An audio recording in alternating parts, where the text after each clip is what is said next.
About a month ago, my 5-year-old daughter, who I'll call D, got a sudden interest in photography. She probably saw someone with a camera on TV and decided that she wanted one.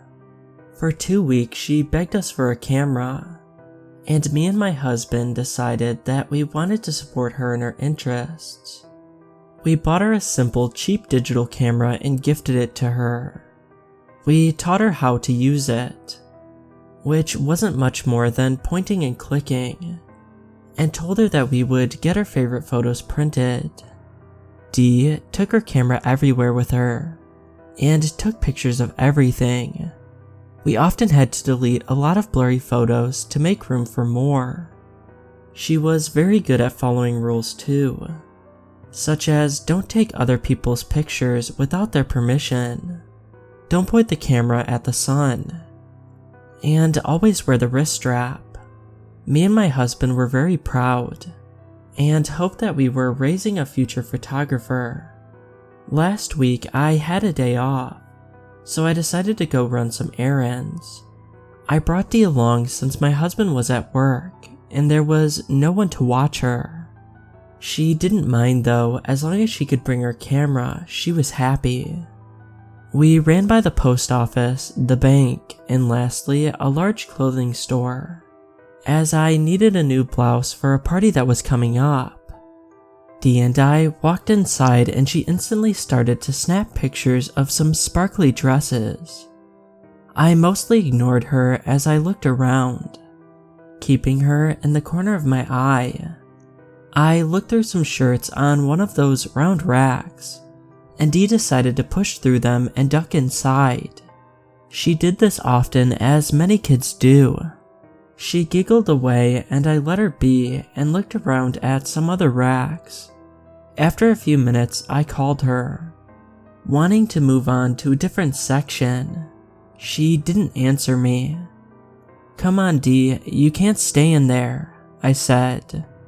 I couldn't hear any giggling, and she wasn't responding.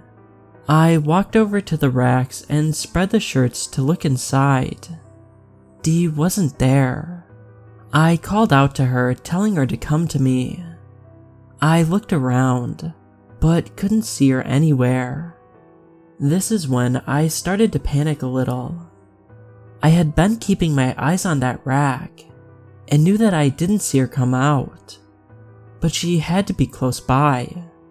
I quickly walked around the area, looking inside other racks and calling out to her more. She was nowhere, and I started to really panic. I rushed to the checkout counter nearby and asked the cashier if she had seen her. "Is your child missing?" the cashier asked. I told her the situation and she spoke into the microphone on her collar. "We have a missing child, most recently seen in women's formal." My heart was beating so fast, and I could feel that my face was red. I was embarrassed, worried that I looked like a terrible mom, but as long as Dee was found, it would all be okay. The other employees are searching the store for her now. "Can you tell me what she looks like?" the cashier asked me. I told her and she repeated it into her microphone. "Okay, ma'am, thank you. We have security by the front door to make sure she doesn't leave the store," she said. I didn't even want to think about the possibility that someone could take her. I went to look some more, calling out Dee's name, telling her that she wasn't in trouble and to come out. Dee was always so well behaved. She never ran off like this. 20 minutes went by and I was in full panic mode, with tears forming in my eyes. Suddenly, I heard crying. I recognized it as Dee instantly. I followed it, running across the store. I came to the same round rack that Dee had hid inside initially. I looked inside and sure enough, there she was. I pulled her out as she sobbed and picked her up. I assumed that she had gone back inside the rack when I wasn't looking. I asked her if she was alright and why she was crying. "There was nobody," she said. I was confused and asked her what she meant. "Nobody anywhere." I didn't know what she was talking about, so I asked her again. "All alone." She was in hysterics. I pet her head and went back to the checkout and told the cashier that I had found her. She told her microphone that Dee had been found and called off the search. I was relieved but worried. Did a stranger try to take her? Or did she just get lost for a bit? I took her home and put her in bed for a nap and told my husband what had happened when he got home. Later that night, Dee was doing better. I asked her if I could see the photos from that day, as it always cheered her up when me and my husband looked at them. She gave me her camera and I scrolled through the photos. There were some of the post office, some of the bank, and a lot of photos of clothes. I cannot explain the last few photos. It was the clothing store, except there were no people. That didn't make sense, as there were a lot of people in the store when we were there.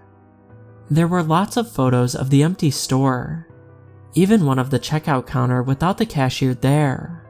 She had taken a photo of the front door, and several of the parking lot. The parking lot was empty. There were no cars, no people, nothing. You could see the street and there was no traffic in sight. No wonder Dee had cried so hard. She was all by herself, someplace where there were no people. I don't know where Dee had gone, but I worry every day now. What if somehow she gets taken back?